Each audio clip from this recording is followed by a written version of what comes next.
Assalamualaikum warahmatullahi wabarakatuh. Sebelumnya, perkenalkan nama saya Hurin Dewi Anggraini dari Program Studi Pendidikan Matematika Universitas Pekalongan. Pada video kali ini, saya akan menjawab pertanyaan tugas UAS Statistika non parametrik. Untuk soal yang pertama itu mengenai uji Friedman. Untuk soal yang kedua itu tentang perluasan uji median. Untuk yang pertama yaitu uji Friedman. Uji Friedman ini digunakan untuk menguji perbedaan beberapa keadaan atau perlakuan sampel berpasangan. Uji Friedman berlaku untuk K sampel berpasangan dengan data yang berskala sekurang-kurangnya ordinal atau K lebih dari 2. Uji ini merupakan alternatif dari teknik analisis ragam dua arah. Uji ini tidak memerlukan anggapan populasi menyebar normal dan mempunyai ragam homogen. Uji ini dikenal dengan uji chi-square. Hipotesis nol yang diuji menyatakan bahwa sampel penelitian berasal dari populasi yang sama. Hipotesis. Untuk hipotesis uji ini, yaitu hipotesis nolnya tidak terdapat perbedaan di setiap perlakuan atau setiap perlakuan mempunyai pengaruh yang sama. Sedangkan hipotesis alternatifnya minimal ada satu perlakuan mempunyai pengaruh yang tidak sama. Kriteria uji. Kriteria uji yang digunakan pada video kali ini itu karena cara penghitungannya menggunakan SPSS, sehingga hipotesis 0 diterima jika nilai asymptotik signifikannya lebih dari taraf signifikansi. Sedangkan H0 ditolak jika nilai asymptotik signifikannya kurang dari taraf signifikansinya. Soal nomor 1. Pada sebuah pelatihan metode penelitian dilakukan evaluasi dalam setiap sesi. Evaluasi hasil pelatihan dilakukan setiap hari selama pelatihan. Pelatihan dilakukan selama 3 hari. Tabel berikut ini hasil evaluasi dalam pelatihan yang terdiri dari 5 peserta tersebut. Apakah terdapat perbedaan nilai yang signifikan dari hasil evaluasi dalam pelatihan tersebut dengan taraf signifikansi 5%? Di bawah ini sudah tersedia tabel 1, yaitu tentang hasil evaluasi pelatihan tersebut. Kemudian kita pembahasan. Langkah pertama yaitu kita harus merumuskan hipotesis terlebih dahulu. Nah, untuk hipotesis nolnya pada soal yang pertama ini yaitu tidak terdapat perbedaan nilai yang signifikan dari hasil evaluasi dalam pelatihan tersebut. Sedangkan hipotesis alternatifnya yaitu minimal ada satu perbedaan nilai yang signifikan dari hasil evaluasi dalam pelatihan tersebut. Pada soal sudah diketahui taraf signifikansinya yaitu 5%, maka diperoleh alfa sama dengan 5% sama dengan 0,05. Untuk perhitungannya, kita menggunakan SPSS sebagai berikut. Sebelum kita menuju ke SPSS, kita harus mengubah data pada tabel berikut ke dalam Microsoft Excel terlebih dahulu. Seperti berikut ini. Nah, data yang ada pada tabel tersebut, kita pindah ke Microsoft Excel terlebih dahulu. Kenapa harus dipindah? Agar memudahkan kita memasukkan data ke SPSS-nya nanti. Setelah kita pindah ke Microsoft Excel, kita buka SPSS-nya ya. Nah, SPSS yang saya gunakan ini adalah versinya SPSS yang 26. Langkah pertama yaitu kita klik variabel view-nya dulu. Nah, pertama kita ketikkan hari 1, kemudian hari 2, kemudian hari 3. Untuk desimalnya kita buat 0 ya. Setelah itu measure kita klik ordinal semua. Setelah itu kita klik data view. Nah, untuk data view ini kita isikan berdasarkan tabel yang tadi sudah kita pindahkan ke Microsoft Excel. Caranya kita buka Microsoft Excel-nya, kemudian kita blok bagian angkanya ya, datanya, kemudian klik kanan, klik copy, kemudian kita paste di sini. Nah, setelah muncul seperti ini, kita klik analis, kemudian non-parametric test, kemudian legacy dialog, kemudian correlated sample, kemudian semua ini kita masukkan ke tes variabel. Ctrl+A, kemudian kita tes variabel.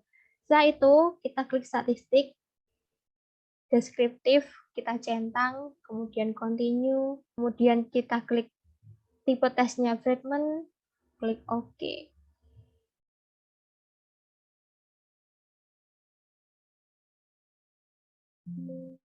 Nah, karena tes statistiknya diperoleh asimptotiknya signifikan 0,58, dapat kita ambil keputusan nih, yaitu H0 diterima karena nilai asimptotik signifikannya itu 0,58 lebih dari taraf signifikansinya yaitu 0,05. Dari keputusan tersebut dapat kita tarik kesimpulan yaitu tidak terdapat perbedaan nilai yang signifikan dari hasil evaluasi dalam pelatihan tersebut. Kita lanjut yang kedua, yaitu perluasan uji median. Perluasan uji median ini digunakan untuk menjawab soal nomor 2. Apa sih perluasan uji median itu? Perluasan uji median adalah uji yang digunakan untuk mengetahui apakah K-sampel independen memiliki median yang sama atau tidak. Uji ini memiliki asumsi, yaitu yang pertama, pengamatan bersifat independen, yang kedua, datanya minimal berskala ordinal. Uji ini dapat digunakan untuk menguji lebih dari 2 sampel. Hipotesisnya yaitu hipotesis 0 K-sampel independen diambil dari populasi-populasi yang bermedian sama.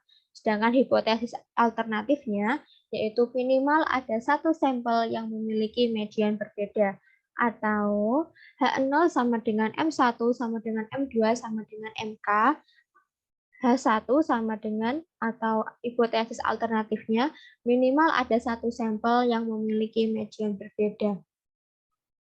Untuk kriteria ujinya yaitu hipotesis 0 diterima jika nilai asimptotik signifikannya lebih dari taraf signifikansi, H0 ditolak jika nilai asimptotik signifikansinya kurang dari taraf signifikansi. Kriteria uji ini berdasarkan cara perhitungannya. Nah, pada soal pembahasan ini, cara perhitungannya menggunakan SPSS. Soal nomor 2. Dilakukan penelitian untuk mengetahui adakah hubungan antara penghasilan keluarga per bulan dengan jumlah sepeda motor yang dimiliki.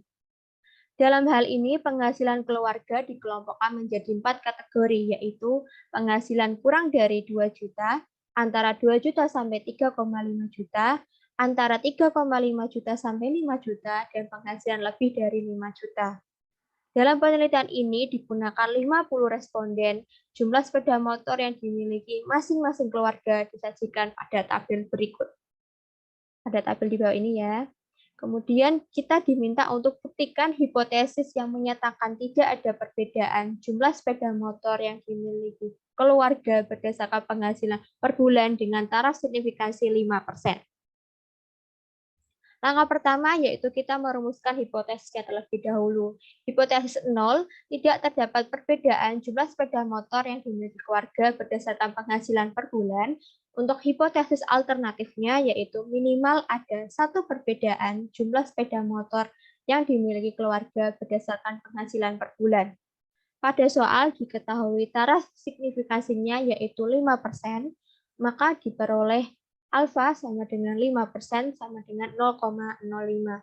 Untuk perhitungannya kita menggunakan SPSS. Sebelum memasuki SPSS, kita harus memasukkan data tabel berikut ini ke Microsoft Excel.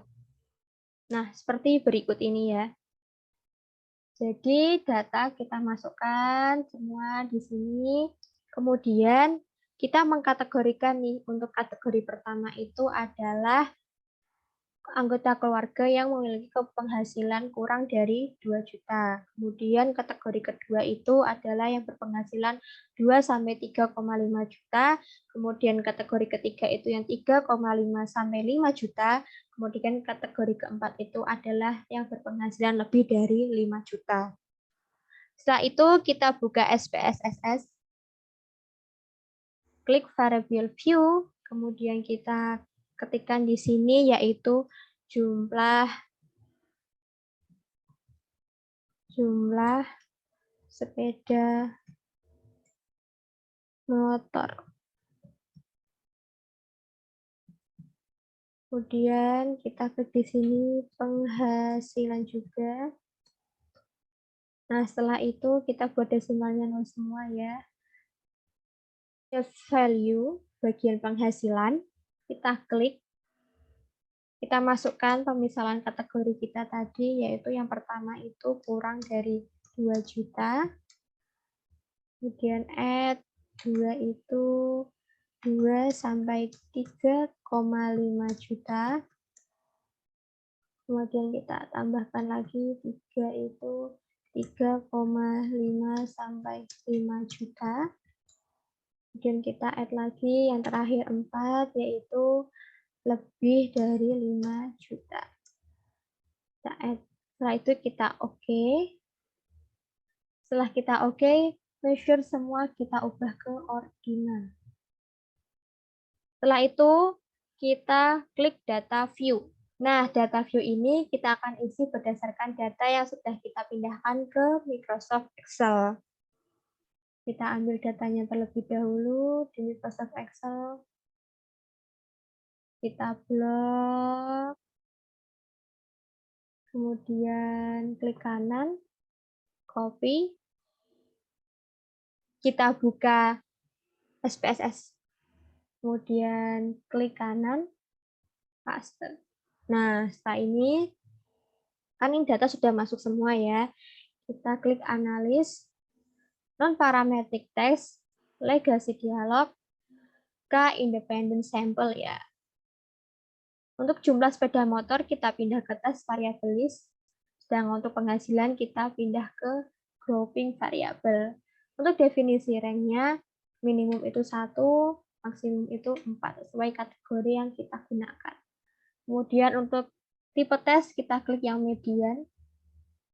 Untuk option, deskriptif, kita centang, kemudian continue, dan oke. Nah, data sudah keluar ya. Nah, dari tes statistiknya ini dapat kita putuskan, yaitu H0 diterima karena nilai asymptotik signifikannya itu 0,927 lebih dari taraf signifikansinya yaitu 0,05. Dari keputusan tersebut dapat kita tarik kesimpulan yaitu tidak terdapat perbedaan jumlah sepeda motor yang dimiliki keluarga berdasarkan penghasilan per bulan. Baiklah, itu saja untuk penyampaian jawaban UAS statistika non parametrik. Wassalamualaikum warahmatullahi wabarakatuh.